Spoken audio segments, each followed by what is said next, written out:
Shankar IAS academy 19 ஆண்டுகள் பயணத்தில் 2200க்கும் மேற்பட்ட IAS IPS மற்றும் குடிமைப்பணி தேர்வாளர்கள். உங்கள் IAS IPS கனவை நிஜமாக்க உடனே 7667766266 என்ற எண்ணிற்கு கால் செய்யவும். அங்கித் திவாரி மீதான வழக்கை CBIக்கு மாற்றக் கோரி அமலாக்கத்துறை தொடர்ந்த வழக்கு தற்பொழுது விசாரிக்கப்பட்டு வருகிறது. அமலாக்கத்துறை மனு மீது தமிழ்நாடு அரசு 2 வாரத்தில் பதிலளிக்க வேண்டும் என்று உச்சநீதிமன்றம் நோட்டீஸும் வழங்கியுள்ளது.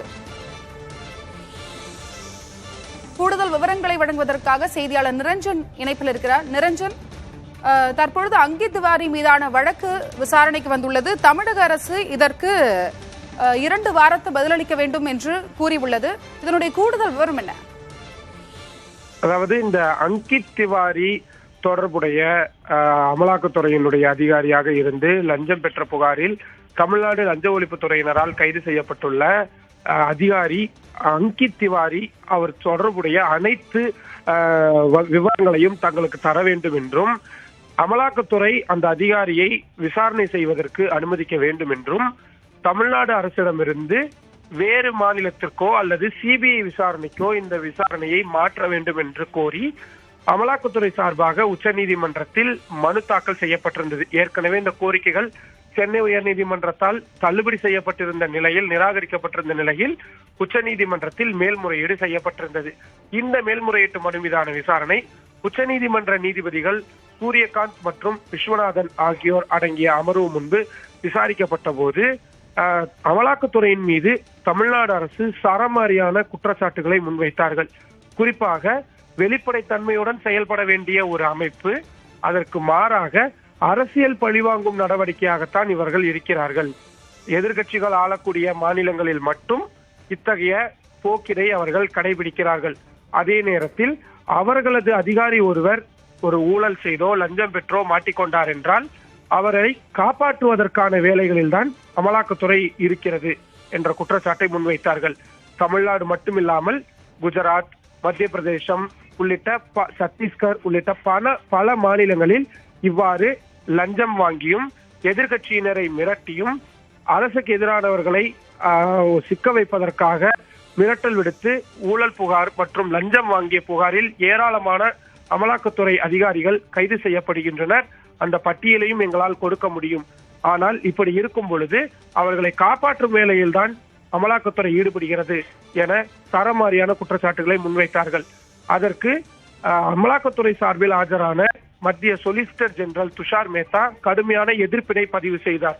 குறிப்பாக தமிழ்நாட்டில் முன்னாள் மற்றும் இன்னாள் அமைச்சர்கள் மீதான ஊழல் புகார்களை விசாரிக்க அமலாக்கத்துறையினருக்கு ஒரு தடை விதிக்கும் வகையில் தான் தமிழ்நாடு அரசு செயல்படுகிறது.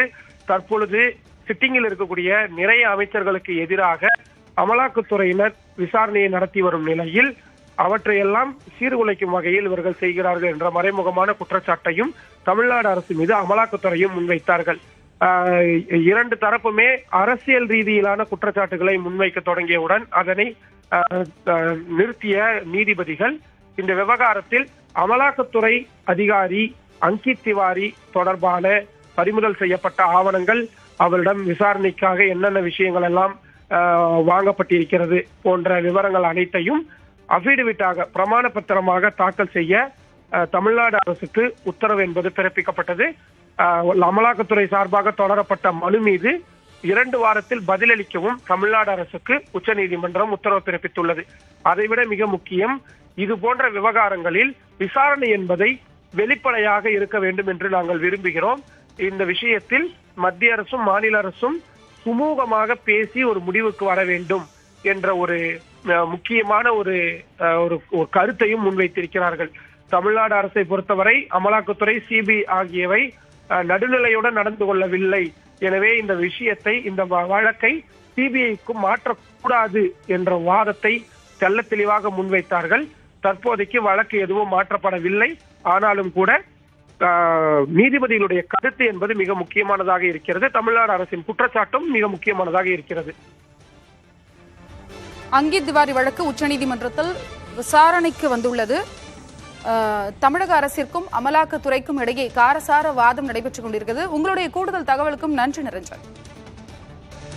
சங்கர் ஐஏஎஸ் அகாடமி 19 ஆண்டுகள் பயணத்தில் 2200க்கும் மேற்பட்ட ஐஏஎஸ் ஐபிஎஸ் மற்றும் குடிமைப்பணி தேர்வாளர்கள். உங்கள் ஐஏஎஸ் ஐபிஎஸ் கனவை நிஜமாக்க உடனே 7667766266 என்ற எண்ணிற்கு கால் செய்யவும்.